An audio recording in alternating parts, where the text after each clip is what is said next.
আসসালামু আলাইকুম। আমন্ত্রণ চ্যানেল সংবাদের সঙ্গে আছি হৃদয় হোসেন। বিস্তারিত সংবাদের শুরুতেই জানিয়ে দিচ্ছি ফ্রেশ আটা, ময়দা, সুজি সংবাদ শিরোনামগুলো।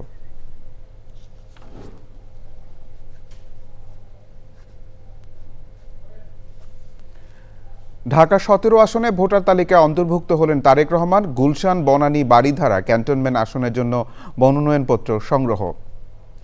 এনসিপি ও এলডিপিকে সঙ্গে নিয়ে জামায়াত জোট এখন 10 দলে। শিগগিরই 300 আসনে প্রার্থী ঘোষণা করবেন জামায়াত আমির।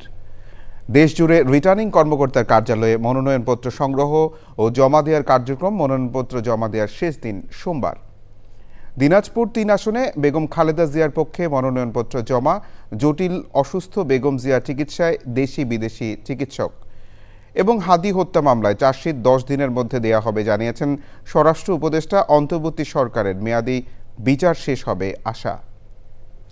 এছাড়াও নিটল টাটা বিশেষ সংবাদে যা থাকছে।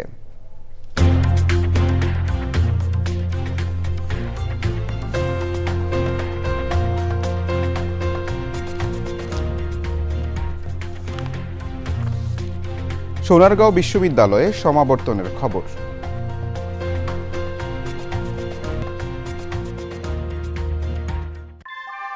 ভূমিকম্প সহনীয় মোস্ট ডিউরেবল দেশের প্রথম থার্মেক্স রড সালাম স্টিল। সালাম স্টিল বোঝে ডিউরেবিলিটি। সালাম স্টিল, মোস্ট ডিউরেবল স্টিল। সংবাদ শিরোনামগুলো জানাচ্ছিলাম। এখনকার সংবাদ আয়োজন একই সঙ্গে চ্যানেলের ইউটিউব চ্যানেল এবং চ্যানেল আয়ের ওটিটি প্ল্যাটফর্ম আই স্ক্রিনে লাইভ স্ট্রিম হচ্ছে। প্রথমে জাতীয় সংসদ নির্বাচন 2026 প্রসঙ্গ।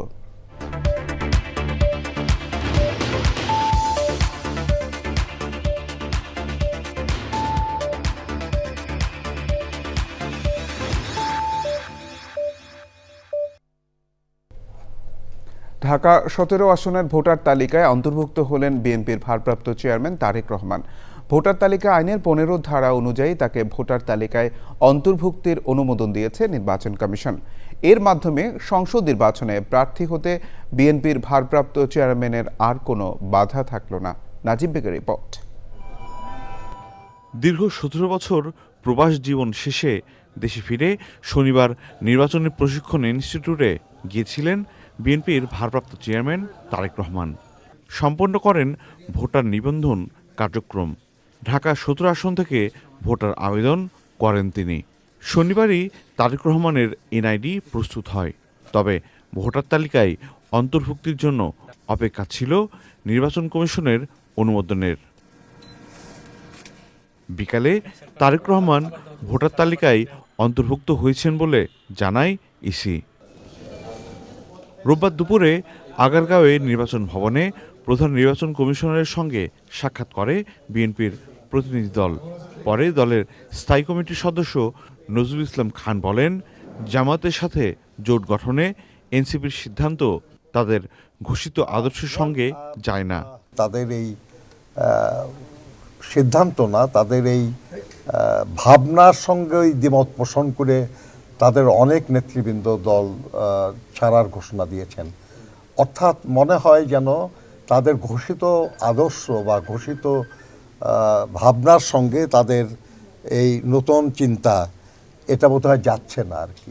আরপিওতে না থাকা সত্ত্বেও মনোনয়নপত্র জমা দেওয়ার কাগজপত্রে সন্তানের সম্পদের হিসাব জমা দেওয়ার বিষয়টি জটিলতা সৃষ্টি করছে। এ বিষয়ে সিইসির সঙ্গে আলোচনা হয়েছে বলেও জানান তিনি। নাজিব বেগ, চ্যানেল আই, ঢাকা। এনসিপি ও এলডিপিকে সঙ্গে নিয়ে 8 দলীয় জোট এখন 10 দলের নির্বাচনী জোটে পরিণত হয়েছে। জাতীয় প্রেস ক্লাবে এক সংবাদ সম্মেলনে এই জোটের ঘোষণা দেন বাংলাদেশ জামায়াত ইসলামের আমির ডাক্তার শফিকুর রহমান। শিগগিরই দলগুলোর মধ্যে সমঝোতার ভিত্তিতে 300 আসনের প্রার্থী দেবে এই জোট। বিস্তারিত তাফিমুল ইসলামের রিপোর্টে। বিভিন্ন দাবিতে রাজপথের আন্দোলন করে আসছে জামায়াতে ইসলামী আন্দোলন সহ 8টি সমমনা দল। জাতীয় সংসদ নির্বাচনকে সামনে রেখে আসন সমঝোতার জোট করে এই 8 দল। এবার এই জোটে যুক্ত হলো বিএনপি থেকে বের হয়ে আসা অবসরপ্রাপ্ত কর্নেল অলি আহমেদ বীর বিক্রমের এলডিপি ও তারুণ্যের দল জাতীয় নাগরিক পার্টি। জাতীয় প্রেস ক্লাবে এক সংবাদ সম্মেলনে এই জোটের ঘোষণা দেন বাংলাদেশ জামায়াতে ইসলামীর আমির ডাক্তার শফিকুর রহমান। ন্যায় এবং ইনসাফের ভিত্তির উপর সমাজকে দাঁড় করানোর জন্য অঙ্গীকার নিয়ে আপনারা জানেন এতদিন ধরে 8টি দল একসাথে আমরা কাজ করে আসছিলাম। এই দলগুলোর সকলেই এখানে উপস্থিত আছেন প্রতিনিধিরা। তার সাথে আলহামদুলিল্লাহ আজকে আরও 2টি দল আমাদের সাথে সম্পৃক্ত হয়েছেন।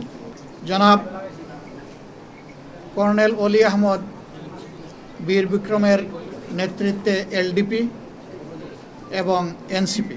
জোটে কে কত আসন পাচ্ছে এখনও চূড়ান্ত হয়নি জানিয়ে জামাতের আমির বলেন, আরও কয়েকটি দল এ জোটে যুক্ত হওয়ার ইচ্ছা প্রকাশ করলেও বর্তমান বাস্তবতায় আর কাউকে নেওয়া যাচ্ছে না। যেহেতু 2টা দল একেবারে শেষ পর্যায়ে এসে আমাদের সাথে তারা মিলিত হয়েছেন, আরও অনেকগুলা দল তারা আগ্রহী ছিলেন, বাট এই প্রক্রিয়া এই মুহূর্তে এখানে সম্পৃক্ত করা আমাদের জন্য খুবই দুরূহ হয়ে গেছে। অনেকের আগ্রহ থাকা সত্ত্বেও আমরা সেইভাবে তাদেরকে সম্পৃক্ত করতে পারছি না। আমরা তাদের কাছে দুঃখ প্রকাশ করছি, কিন্তু জাতীয় জীবনে ইনশাল্লাহ আমরা তাদের সাথে একসাথে কাজ করব। সংবাদ সম্মেলনে 9টি দলের প্রতিনিধিরা উপস্থিত থাকলেও এনসিপি আলাদা সংবাদ সম্মেলন করে নতুন এই জোটে যুক্ত হওয়ার আনুষ্ঠানিক ঘোষণা দেবে বলে জানান জামাতের আমির। তাফহিমুল ইসলাম, চ্যানেল আই, ঢাকা। আসন্ন সংসদ নির্বাচনে প্রার্থীদের মনোনয়নপত্র সংগ্রহ ও জমা দেওয়ার শেষ দিন সোমবার। প্রত্যেকে নিজ নিজ এলাকায় মনোনয়নপত্র উত্তোলন ও জমা দিচ্ছেন। বিএনপি মনোনীত প্রার্থী এয়ার ভাইস মার্শাল অবসরপ্রাপ্ত আলতাফ হোসেন চৌধুরী পটুয়াখালী 1 আসনে রিটার্নিং অফিসারের কাছে তার মনোনয়নপত্র জমা দিয়েছেন। সে সময় তার সাথে ছিলেন দলীয় নেতাকর্মীরা।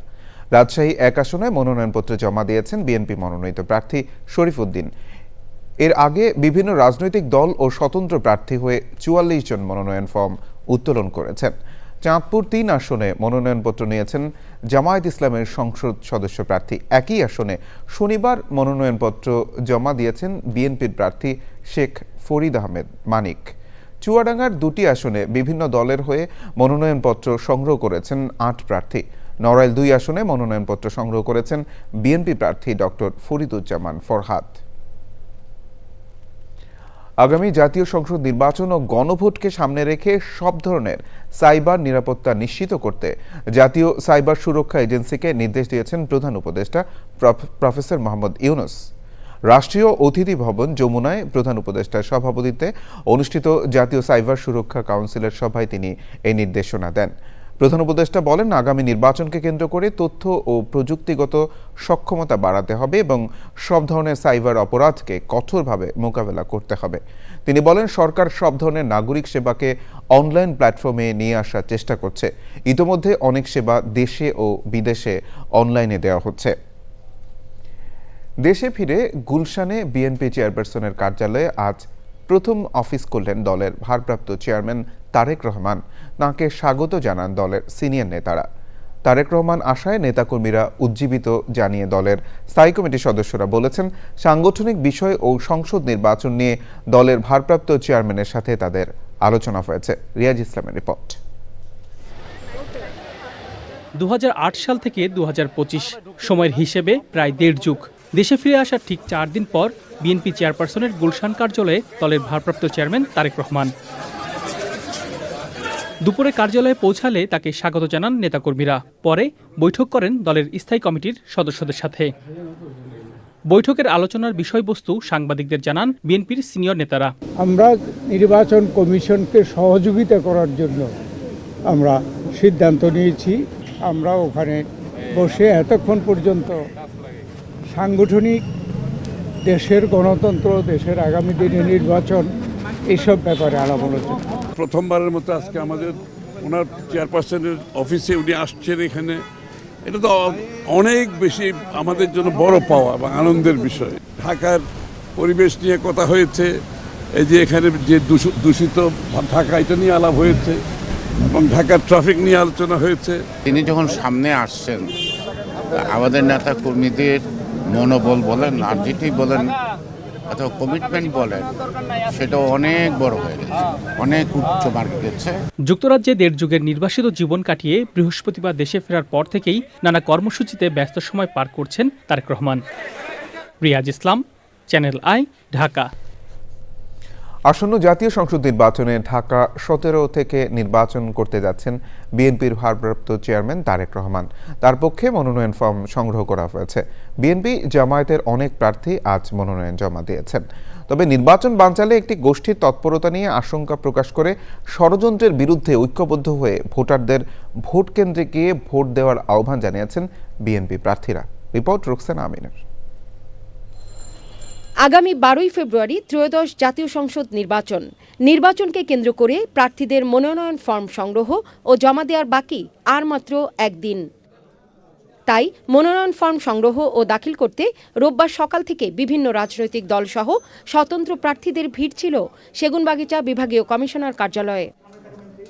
ঢাকা 17 আসন থেকে বিএনপির ভারপ্রাপ্ত চেয়ারম্যান তারেক রহমানের পক্ষে মনোনয়নপত্র সংগ্রহ করেন বেগম খালেদা জিয়ার একান্ত সচিব ABM আব্দুস সাত্তার। ভারপ্রাপ্ত চেয়ারম্যান মহোদয়ের পক্ষ থেকে বিভাগীয় কমিশনার মহোদয় এবং তার যারা কর্মকর্তা আছেন তাদেরকে কৃতজ্ঞতা জানাচ্ছি যে আমি ফর্মটা তাদের কাছ থেকে গ্রহণ করছি এবং আপনাদের কাছেও তার পক্ষ থেকে দোয়া কামনা করছি। ঢাকার 13টি আসনে নির্বাচনে প্রতিদ্বন্দ্বিতা করতে বিএনপির বিভিন্ন আসনের প্রার্থীরাও মনোনয়ন ফর্ম জমা দেন। ঢাকা 10-এ অন্যরা যারা নির্বাচন করতে চায় সবাইকে স্বাগত।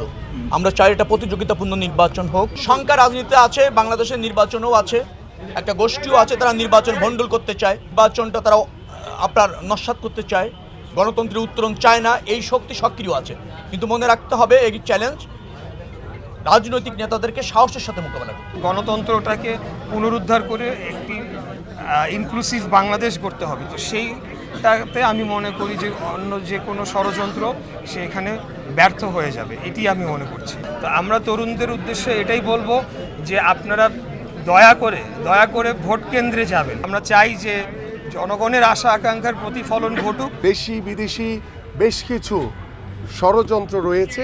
আমরা গণতান্ত্রিক একটি দল এবং গণতন্ত্রের সৌন্দর্য হচ্ছে ভিন্ন মত, এবং ভিন্ন মতের মাধ্যমেই এবং সকল রাজনৈতিক দলের অংশগ্রহণের মাধ্যমেই আমরা একটি অবাধ, সুষ্ঠু, নিরপেক্ষ নির্বাচনের অপেক্ষায় রয়েছি। মনোনয়ন ফর্ম জমা দিলেন জামায়াতে ইসলামী, বাম দলগুলো ও স্বতন্ত্র প্রার্থীরাও। জোটের পক্ষে প্রথম জমা দিচ্ছি এবং আমরা আশাবাদী নির্বাচনকে যদি বানচাল করা, নির্বাচনে প্রভাব খাটানোর কোনো প্রক্রিয়ায় কেউ যায়, এই সন্তানদের সঙ্গে তারা যেন আর কোনো বেইমানি না করে।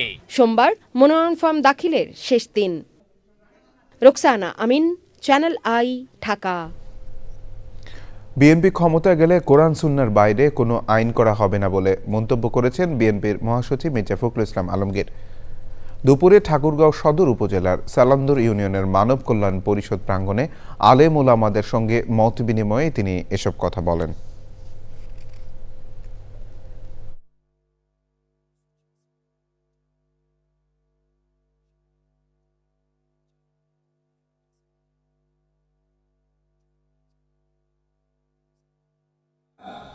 কমিটেড, আমরা অঙ্গীকারবদ্ধ যে এই দেশে আমরা কোরআন ও সুন্নাহর বাইরে কোনো আইন আমরা করতে দেব না। এটা আমাদের কমিটমেন্ট। এই কমিটমেন্ট আমরা সবসময় করে এসেছি। আমরা চাই যে এই নির্বাচনের মধ্য দিয়ে একটা নতুন বাংলাদেশ গড়ে উঠুক, যেখানে আমি আমার ইবাদত শান্তিতে করতে পারবো, আমার ধর্মচর্চা শান্তিতে করতে পারবো, এবং আমি আমার ভবিষ্যৎ বংশধরদের জন্য একটা সুন্দর ভবিষ্যৎ রচনা করতে পারবো। এবার অন্যান্য সংবাদ। রাজধানীর এভার কেয়ার হাসপাতালে চিকিৎসাধীন বিএনপি চেয়ারপারসন বেগম খালেদা জিয়ার স্বাস্থ্যের সবশেষ খবর জানাতে সেখানে আছেন পরাগ আজিম। সরাসরি তার কাছে যাচ্ছি। পরাগ, বিএনপি চেয়ারপারসন বেগম খালেদা জিয়ার শারীরিক অবস্থা সম্পর্কে আপনার কাছে নতুন কোনো তথ্য আছে কিনা? ধন্যবাদ হৃদয়। আসলে আমি প্রথমত যদি বলি যে আমার কাছে নতুন কোনো তথ্য নেই। আসলে দিনব্যাপী আমাদের অন্য প্রতিবেদক ছিলেন, আমি সন্ধ্যার একটু আগে এসেছি। এখানে আসলে গণমাধ্যমও খুব একটা এখন নেই, আর ডক্টর বা যারা মেডিকেল বোর্ডের সদস্য রয়েছেন তারাও কিন্তু এখানে এসে যে আমাদেরকে যে কয়েকজন গণমাধ্যমের প্রতিনিধি আছি তাদেরকে কোনো আপডেট জানাননি। তবে আপনি জানেন নিশ্চয়ই যে গতকাল মধ্যরাতে রাত 12:30টার দিকে বিএনপির চেয়ারপারসনের যে মেডিকেল বোর্ডের সদস্য এবং বিএনপির স্থায়ী কমিটির সদস্য ডাক্তার AZM জাহিদ হোসেন তিনি রাত 12:30টায় এসে গণমাধ্যমকে জানিয়েছিলেন যে বেগম খালেদা জিয়ার অত্যন্ত সংকটময় সময় পার করছেন এবং তার শারীরিক অবস্থা অত্যন্ত জটিল। তিনি দু একটি বিষয় বলেছিলেন যে আসলে দেশি বিদেশি চিকিৎসকদের সমন্বয়ে তার চিকিৎসা চলছে আইসিইউতে, এবং আসলে যেহেতু এই কথা বলার পরে, এই তথ্য জানানোর পরে আজকে মোটামুটি অনেকটা সময় পার হয়েছে। আজকে দিন গিয়ে এখন সন্ধ্যা 7টার বেশি বাজে। তো এখনও যেহেতু কোনো আপডেট পাওয়া যায়নি, তাই আসলে আমরা নিজে থেকে যে কোনো অনুমান নির্ভর এই বিষয়ে কোনো কথা আমরা বলবো না।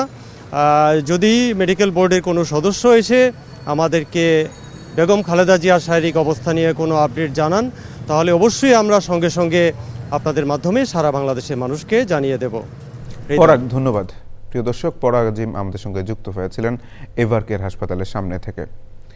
ইনকিলাব মঞ্চের মুখপাত্র শরীফ ওসমান হাদি হত্যা মামলার চার্জশিট 10 দিনের মধ্যে দেয়া হবে বলে জানিয়েছেন স্বরাষ্ট্র উপদেষ্টা অবসরপ্রাপ্ত লেফটেন্যান্ট জেনারেল জাহাঙ্গীর আলম চৌধুরী।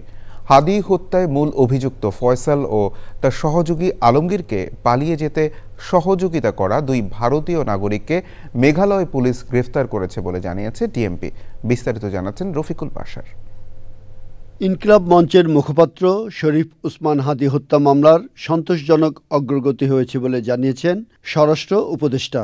তবে তদন্তের স্বার্থে বিস্তারিত জানানো হচ্ছে না বলে আইন শৃঙ্খলা সংক্রান্ত কোর কমিটির সভা শেষে জানান তিনি। মামলাটি তদন্তের শেষ পর্যায়ে রয়েছে। আগামী 10 দিনের মধ্যে 7ই জানুয়ারি 2026 এই মামলায় চার্জশিট দেওয়া সম্ভব হবে বলে আশা করছি। আমি সবাইকে এই বিষয়ে ধৈর্য ধারণ করার অনুরোধ করছি। যারা এর পিছনে জড়িত রয়েছে তাদের নাম, ঠিকানা সহ পূর্ণাঙ্গ তালিকা জনসম্মুখে উন্মোচন করতে পারবো ইনশাল্লাহ। এই অন্তর্বর্তী সরকারের মেয়াদেই হাদি ভাইয়ের হত্যার বিচার সম্পূর্ণ করা হবে ইনশাল্লাহ। ওসমান হাদি হত্যায় মূল অভিযুক্ত ফয়সাল ও তার সহযোগী আলমগীরকে ভারতে পালিয়ে যেতে সহায়তা করা 2 ভারতীয় নাগরিক পূর্তি ও স্বামীকে মেঘালয় পুলিশ গ্রেফতার করেছে বলে জানিয়েছে ডিএমপি। ফিলিপ তাকে সীমান্ত পার করে ভারতের মেঘালয় রাজ্যে জনৈক পুত্তির নিকট হস্তান্তর করে পুত্তি এক ট্যাক্সি ড্রাইভার স্বামীর কাছে তাদেরকে হস্তান্তর করে। স্বামী মেঘালয় রাজ্যের তুরা নামক একটি শহর আছে, সেই শহরে তাদেরকে পৌঁছে দেয়। রাজনৈতিক দলগুলো সন্ত্রাসীদের প্রশ্রয় দিচ্ছে এমন খবর আছে বলেও জানান স্বরাষ্ট্র উপদেষ্টা। বিভিন্ন রাজনৈতিক দলে কিছু নেতাকর্মী ভালোভাবে না জেনে ফ্যাসিস্টদের দোসর, সন্ত্রাসী ও দুষ্কৃতিকারীদের তাদের দলে স্থান দিচ্ছে বলে আমরা খবর পাচ্ছি। এ বিষয়ে রাজনৈতিক দলের নেতৃবৃন্দকে অনুরোধ করব, এসব খোলস পাল্টানো দুষ্কৃতিকারীদের চিহ্নিত করে এদের থেকে দূরে থাকুন। প্রয়োজনে আইন শৃঙ্খলা বাহিনীর সহযোগিতা নিন। Rafiqul Bashar, Channel I, Dhaka. দিনাজপুর 3 আসনে বিএনপি চেয়ারপারসন বেগম খালেদা জিয়ার পক্ষে মনোনয়নপত্র জমা দিয়েছেন জেলা বিএনপির নেতারা। সকালে জেলার রিটার্নিং কর্মকর্তা ও জেলা প্রশাসক মোহাম্মদ রফিকুল ইসলামের কাছে বেগম খালেদা জিয়ার মনোনয়ন জমা দেন জেলা বিএনপির সভাপতি অ্যাডভোকেট মোফাজ্জল হোসেন দুলাল, সাধারণ সম্পাদক বখতিয়ার আহমেদ কোচি, সহসভাপতি মোকাররম হোসেন, খালিকুজ্জামান বাবু, মাহবুব আলী, সাংগঠনিক সম্পাদক হাসনায়না হীরা, আনিসুল হক বাদশাহ, আমিনুল ইসলাম মুন্না, পৌর বিএনপির সাধারণ সম্পাদক মোহাম্মদ মহিউদ্দিন মণ্ডল বকুল, বিএনপি নেতা ও দিনাজপুর চেম্বারের সভাপতি আবু বকর সিদ্দিক সহ দলীয় নেতাকর্মীরা।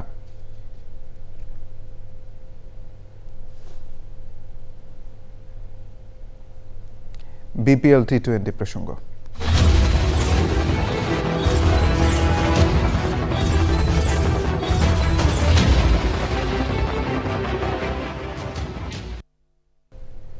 একদিন বিরলের সিলেট পর্বের খেলা আসরে 5 দল এখন পর্যন্ত লড়াইয়ে নামলেও সোমবার চট্টগ্রাম রয়্যালসের বিপক্ষে ম্যাচ দিয়ে দ্বাদশ আসর শুরু করবে রংপুর রাইডার্স। ম্যাচ শুরু হবে দুপুর 1টায়। সন্ধ্যা 6টায় রাজশাহী ওয়ারিয়র্স লড়বে টানা 2 ম্যাচ হেরে ব্যাকফুটে থাকা নোয়াখালী এক্সপ্রেসের সঙ্গে। সিলেট থেকে বিল্লাল হোসেনের ক্যামেরায় তানভীর আহমেদের রিপোর্ট। আসর শুরুর 3 দিন পরও প্রথম ম্যাচ খেলতে নামছে রংপুর রাইডার্স। ম্যাচের আগের দিন শীতের সকালে অনুশীলনে ঘাম ঝরালো 2017-এর চ্যাম্পিয়নরা। টিমের সাথে অনুশীলন করেছেন মোস্তাফিজুর রহমান। IL T20-তে 8 ম্যাচে 15 উইকেট নিয়ে দুর্দান্ত ছন্দে রয়েছে কাটার মাস্টার। এবার তার কাটার স্লোয়ারের জাদু দেখার অপেক্ষায় BPL দর্শকরা।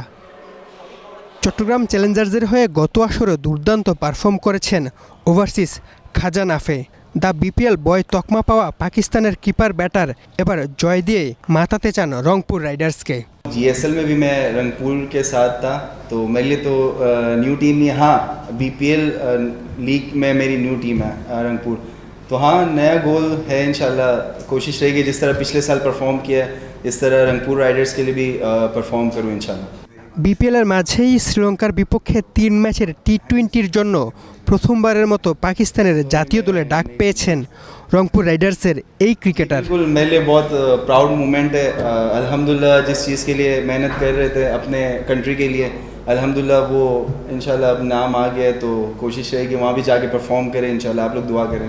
এদিকে জয়ের ধারা অব্যাহত রাখার পরিকল্পনা Chittagong রয়্যালসের।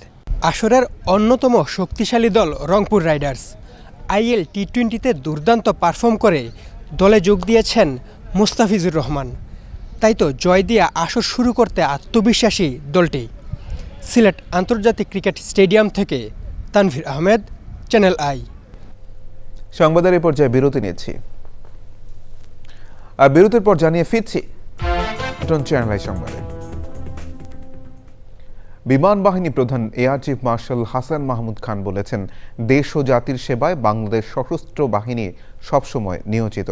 Bangladesh national cadet corps বার্ষিক কেন্দ্রীয় ক্যাম্পিং সমাপনী কুচকাওয়াজে যোগ দিয়ে তিনি আরও বলেন, দেশের ক্রান্তি লগ্নে বিমান বাহিনী কাজ করে যাচ্ছে। সমাপনী কুচকাওয়াজে সেনা, নৌ ও বিমান শাখার BNCC ক্যাডেটরা অংশগ্রহণ করেন। বিস্তারিত জাকি আক্তারের রিপোর্টে।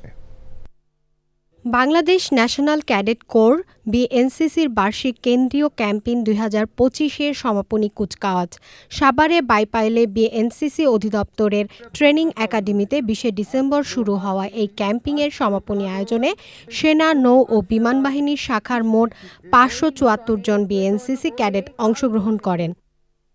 প্রধান অতিথি বিমান বাহিনীর প্রধান air chief marshal Hasan Mahmud Khan সমাপনী কুচকাওয়াজ পরিদর্শন ও সালাম গ্রহণ করেন।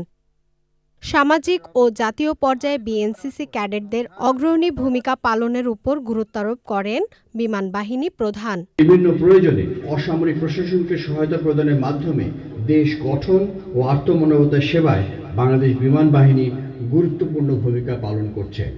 দেশের পরিবর্তিত পরিস্থিতিতে বিমান বাহিনীর সদস্যগণ অক্লান্ত পরিশ্রমের মাধ্যমে বিমানবন্দরসমূহের সকল ফ্লাইট কার্যক্রম স্থিতিশীল রাখা এবং বিমানবন্দর সংলগ্ন এলাকায় নিরাপত্তা বজায় রাখার মাধ্যমে বদলে দিয়েছে বিমানবন্দরসমূহের সেবা কার্যক্রমের দৃশ্যপট। পরে মনোজ্ঞ ডিসপ্লে প্রদর্শন করে BNCC ক্যাডেটরা। Zaki Akter, Channel I, Savar. BNP মনোনীত ধানের শীষের প্রার্থী অ্যাডভোকেট M রুহুল কুদ্দুস তালুকদার তুলু নাটোর 2 আসনের জন্য মনোনয়নপত্র জমা দিয়েছেন। রোববার দুপুর 2টার দিকে নাটোরের জেলা প্রশাসক আসমা শাহিনের কাছে মনোনয়নপত্র জমা দেন তিনি।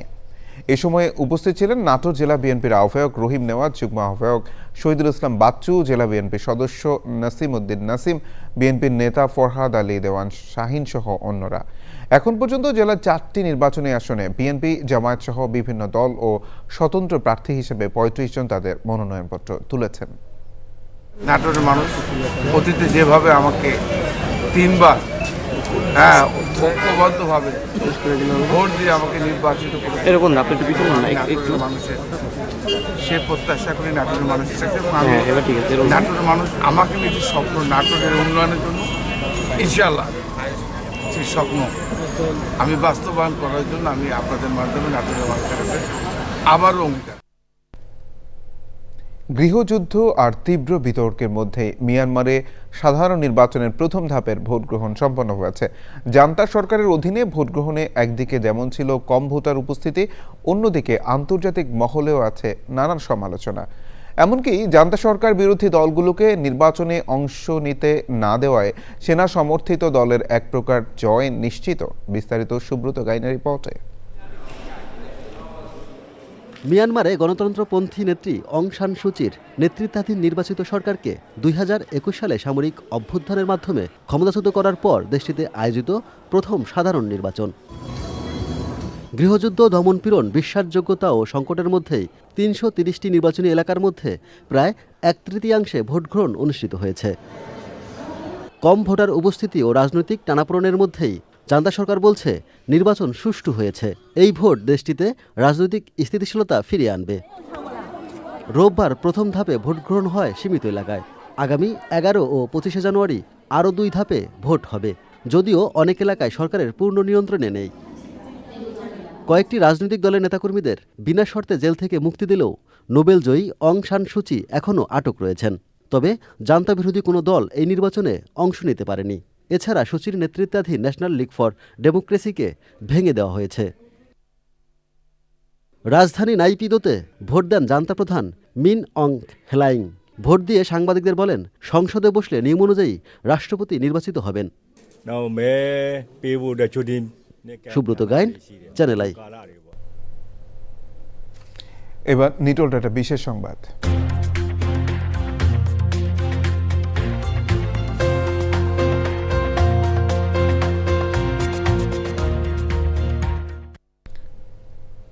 জাঁকজমকপূর্ণ আয়োজনে অনুষ্ঠিত হল সোনারগাঁও ইউনিভার্সিটির দ্বিতীয় সমাবর্তন।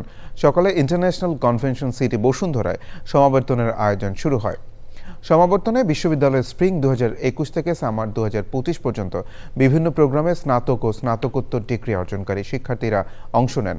এবারের সমাবর্তনে 13 জন শিক্ষার্থীকে চ্যান্সেলর গোল্ড মেডেল ও 83 জন শিক্ষার্থীকে ভাইস চ্যান্সেলর স্বর্ণপদক প্রদান করা হয়। আয়োজনে ছিলেন নারী ও শিশু বিষয়ক এবং সমাজ কল্যাণ মন্ত্রণালয়ের উপদেষ্টা শারমিন এস মুর্শিদ, তথ্য ও সম্প্রচার এবং পরিবেশ, বন ও জলবায়ু মন্ত্রণালয়ের উপদেষ্টা সৈয়দা রিজওয়ানা হাসান, অ্যাক্রিডিটেশন কাউন্সিলের চেয়ারম্যান অধ্যাপক ডক্টর মিসবাহউদ্দিন আহমেদ, বিশ্ববিদ্যালয়ের ডিন, বিভাগীয় প্রধান শিক্ষক ও শিক্ষার্থীরা। পূবালী ব্যাংক বাণিজ্য সংবাদ।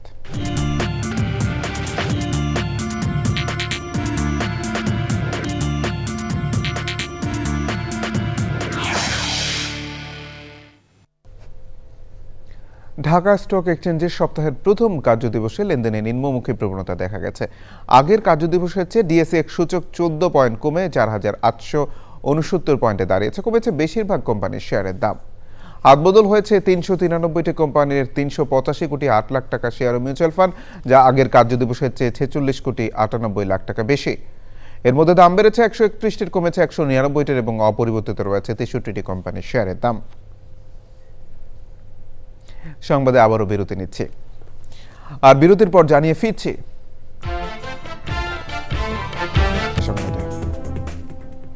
খেলার খবর।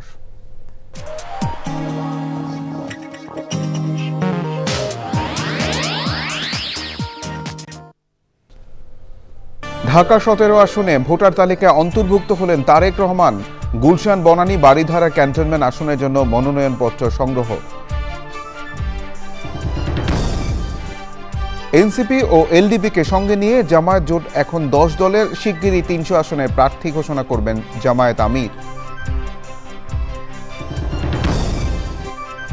দেশজুড়ে রিটার্নিং কর্মকর্তার কার্যালয়ে মনোনয়নপত্র সংগ্রহ ও জমা দেওয়ার কার্যক্রম। মনোনয়ন জমা দেওয়ার শেষ দিন সোমবার। দিনাজপুর 3 আসনে বেগম খালেদা জিয়ার পক্ষে মনোনয়নপত্র জমা। জটিল অসুস্থ বেগম জিয়ার চিকিৎসায় দেশি বিদেশি চিকিৎসক।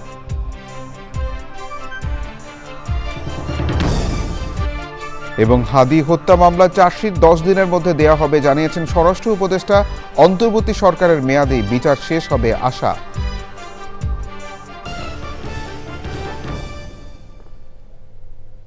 এই ছিল সংবাদ আয়োজন। ধন্যবাদ সবাইকে।